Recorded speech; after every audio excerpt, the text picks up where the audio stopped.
Bienvenidos a Amu Curiosos, yo soy Amu Neuroscience and Biology, o Amu mejor dicho.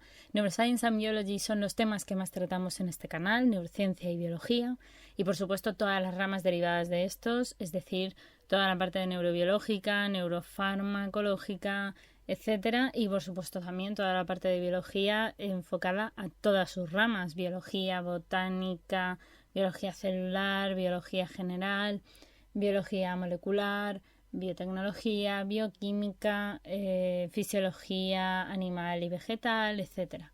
Vamos a hablar de un montón de cosas en este canal, así que si te gusta, te invito a que te quedes. Por supuesto también, y si no eres tanto de ver vídeos o tal, pues también tenemos un canal de Twitch para que sea más interactivo y más de directos. También tenemos un canal de Discord, también tenemos un montón de redes sociales donde publicamos cositas. Por ejemplo, Facebook, Twitter, Instagram y Ciencia Red. Y por supuesto también tenemos no solamente todo esto, sino que tenemos un blogger donde publicamos también cositas escritas un poquito más extensas. Y también tenéis, para más información y para si queréis contenido un poco más exclusivo, el Patreon, donde de vez en cuando pues oferto cositas, tenéis cierto poder dependiendo de qué nivel elijáis.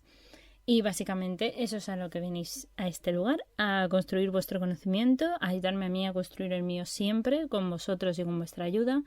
Y nada, pues que espero que disfrutéis mucho de los vídeos. Muchísimas gracias a todos aquellos que os queréis unir a esta maravillosa comunidad de Amu Curiosos, dejando un like, dejando un comentario y o directamente suscribiéndoos.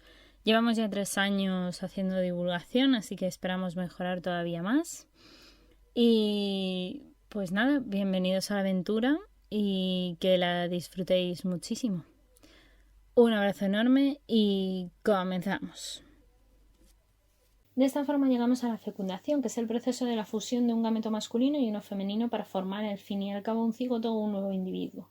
Tiene lugar en la ampolla de la trompa de falopio o ampolla tubárica. Os recuerdo que ya os lo comenté, pero el ovocito, además secundario, tras ser expulsado del folículo, es transportado hasta esa ampolla tubárica y tiene 24 horas para ser fecundada antes de degenerar.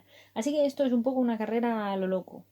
De hecho, de los 200 a 300 millones de espermatozoides que se depositan en el aparato genital femenino cuando los machos han eyaculado y ya han llegado a su momento feliz, unos 300 a 500 llegan al lugar de la fecundación. De ellos, solo uno fecunda al óvulo, mientras que los demás le ayudan a superar todas las barreras existentes. Tengamos en cuenta que en la eyaculación los espermatozoides atraviesan el conducto deferente y se mezclan con las secreciones de las vesículas seminales que tienen la fructosa y las prostaglandinas, que os dije que eran muy importantes, y de la próstata también está el ácido cítrico o fosfatasa ácida y el zinc.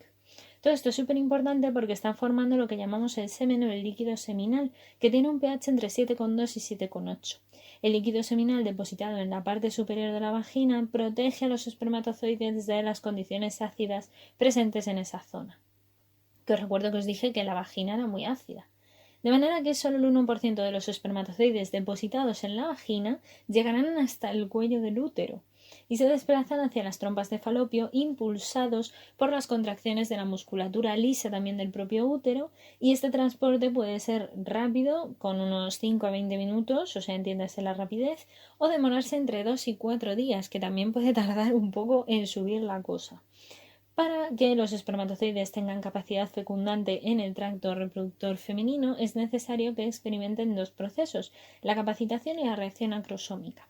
Son 2 puntos muy importantes. Por un lado, la capacitación es un proceso de acondicionamiento que tiene lugar en la trompa uterina, es decir, en la propia trompa del falopio u oviducto, y dura aproximadamente unas 7 horas. Consiste en interacciones epiteliales entre los espermatozoides y la superficie mucosa de la trompa que producen que haya una eliminación del colesterol de la superficie del espermatozoide que inhibe la capacitación prematura en primer lugar, y la eliminación de las glucoproteínas y proteínas seminales de la región acrosómica. Tras este proceso, los espermatozoides se vuelven mucho más activos y se separan así del epitelio de las trompas y se dirigen hacia el óvulo para penetrar en la corona radiada, experimentando la reacción acrosómica que ahora veremos y llevar a cabo, por tanto, la fecundación. Solo el espermatozoide capacitado es capaz de responder a los estímulos químicos y térmicos para llegar a fecundar el óvulo. Es decir, que si un espermatozoide entra, pero no tiene capacitación, no os preocupéis que no va a fecundar nada. O sea, fijaos la cantidad de barreras que acaban de pasar los espermatozoides. ¿Cómo no van a necesitar los machos generar grandes cantidades de entre 200 y 300 millones de espermatozoides en cada proceso reproductivo si necesitan pasar todas esas barreras, si evolutivamente no es nada fácil y el sistema está diseñado, por tanto, para que no sea fácil? Y no obstante, hay mucha selección en todos estos procesos, por supuesto, para que llegue al final un poco, entre comillas, todo, por supuesto, la ley del más fuerte. ¿Vale? El que supere todas estas barreras tiene que haber llegado a nacer. Así que todos los que estáis aquí y estáis viendo esto, como habéis nacido, enhorabuena, porque habéis pasado por todas estas barreras. Llegamos a la reacción acrosómica. Después de este momento reflexivo, la reacción acrosómica, que hemos dicho que es justo la posterior después de la capacitación y que es la segunda parte de, vale, ahora estás capacitado, pero vas a llegar al óvulo, vas a fecundarlo, pues para eso se tiene que dar la reacción acrosómica. El espermatozoide, ya una vez capacitado, que ya está en principio el hombre preparado, ¿no? El espermatozoide en sí ya estará preparado, atraviesa la corona radiada del ovocito para llegar hasta la zona pelúcida. Y esto lo hace gracias a la enzima hialuronidasa de la cabeza espermática que hidroliza el ácido hialurónico presente en esta capa externa y los movimientos flagelares activos, es decir, de ahí venía el tema de que tuvieran muchas mitocondrias, es que tienen que moverse con una velocidad fuera de lo normal. Y el espermatozoide se une de esta forma a la zona pelúcida, que es la rica en glicoproteínas o glucoproteínas, como la ZP1 hasta la ZP4, y a través de un receptor específico que reconoce la glucoproteína ZP3 concretamente, se produce la entrada masiva de calcio y de sodio, además de la salida de los protones a través de la membrana plasmática de la cabeza espermática. Este cambio hace que haya una alcalinización del pH intracelular que desencadena por fin la reacción acrosómica. El acrosoma libera, por tanto, en este punto una serie de enzimas que permiten que el espermatozoide atraviese la membrana plasmática de esa zona pelúcida y entre en contacto con la membrana plasmática del ovocito. Esas enzimas son, entre otras, las enzimas acrosómicas que se conocen en mamíferos, pues son, por ejemplo, la acrosina, la arisulfatasa, la arilmarinidasa, la colagenasa, la esterasa, la fosfolipasa C, la beta-galactosidasa, la beta-glucuronidasa, la hialuronidasa, la neuraminidasa, la proacrosina y la proteinasa ácida.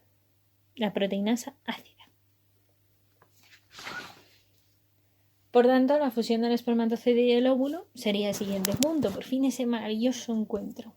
Bueno, pues ese encuentro que nos ha hecho estar a todos aquí es básicamente que las membranas plasmáticas del óvulo y del espermatozoide se adhieren a través de la interacción entre las integrinas del óvulo y las desintegrinas del espermatozoide, que son la fertilina y la ciristetina, que permiten que haya fusión. La cabeza y la cola del espermatozoide entran en principio en el citoplasma del ovocito, pero la membrana plasmática se va a quedar fuera, es decir, no llega sirve para entrar, pero no entra del todo, ¿vale?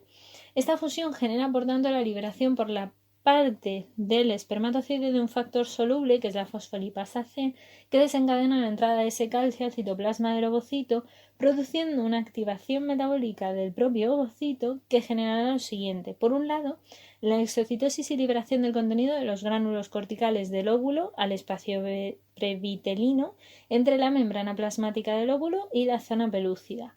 Por otra parte, las enzimas hidrolíticas liberadas por los gránulos corticales alteran las proteínas de unión de la zona pelúcida, modificando así su permeabilidad y evitando que otros espermatozoides puedan entrar. Estas reacciones normalmente se conocen como la reacción cortical y de zona, y su consecuencia es precisamente el bloqueo de la poliespermia. En principio esto está pensado para que solo entre un espermatozoide con un óvulo. Y así se evitan dos espermatozoides y un óvulo y procesos que no tienen que pasar. Por tanto, la reacción cortical, que es la liberación del contenido de los gránulos corticales que difunden hacia la zona pelúcida, se inicia en el aumento de calcio en el ovocito, y la reacción de zona sería la modificación de la zona pelúcida impidiendo esa unión y penetración de los otros espermatozoides, por mucho que estén intentando entrar, porque como vosotros comprenderéis, mientras un espermatozoide está haciendo todo este proceso, los demás no están quietos, están intentando entrar como locos. El que llegue primero no es el primero que va a entrar, pero el que esté haciendo todo este proceso, pues es el que va a entrar. Y una vez ya empieces a estar dentro, o haces estas funcionalidades, o al final no conseguirás tú fusionarte adecuadamente y cumplir tu función, ¿no? Que a fin de cuentas es generar un nuevo individuo, un cigoto nuevo. Y además lo quieres hacer bien, entonces, pues este tipo de cuestiones de que entren otros, pues no te interesa para el proceso. Se completa, por tanto, esa segunda división meiótica ya una vez se forma el ovocito definitivo u óvulo y el segundo corpúsculo polar, como ya dijimos, ahí en este punto seguiría ese proceso femenino, y el núcleo del espermatozoide crece y se forma así el pronúcleo, a la vez que su cola se degenera y las mitocondrias, pues ya os digo que parece ser que algunas degeneran, otras parece ser que no, parece ser que se fusionan y se forman al final dentro del citoplasma del individuo. X, no está 100% clara esta parte, ¿vale? Pero sí que se produce en cualquier caso una cosa que sí que está demostrada, la fusión del pronúcleo masculino con el femenino, perdiendo sus membranas nucleares y formando por fin un único núcleo unificado de 2N, formando el cigoto.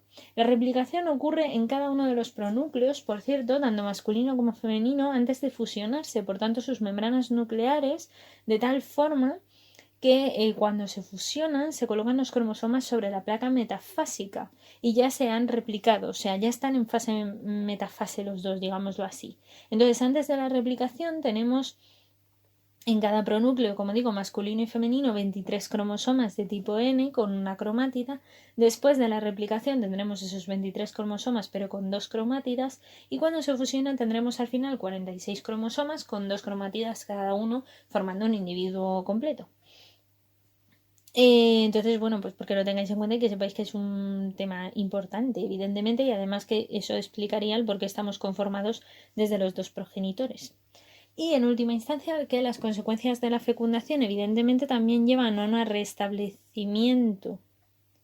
Y las consecuencias de la fecundación evidentemente que son un restablecimiento de la dotación cromosómica diploide. Como hemos comentado, ya una vez dada la fecundación se forma un cigoto de tipo 2N con 46 cromosomas en el caso del ser humano, insisto. Esto es todo en biología, digamos, humana. Y la determinación del sexo cromosómico del nuevo individuo, porque evidentemente si hay algo que ocurre en este proceso también es la parte de emparejamiento de los cromosomas sexuales. Entonces, o tendremos XX o tendremos XY. Y si tenemos XX, pues en nuestra especie significa que eres una mujer, y si tienes XY, pues serás un hombre. Y la activación metabólica también del óvulo, necesaria para que se produzca la segmentación y el desarrollo embrionario que vendrá posteriormente. Pues hasta aquí por hoy, muy curiosos. That's all, folks. Espero que os haya gustado mucho el vídeo. Dejar un like, un comentario y una suscribida si no lo habéis hecho ya. Y nos vemos en el próximo vídeo. Que la ciencia y la fuerza os acompañe.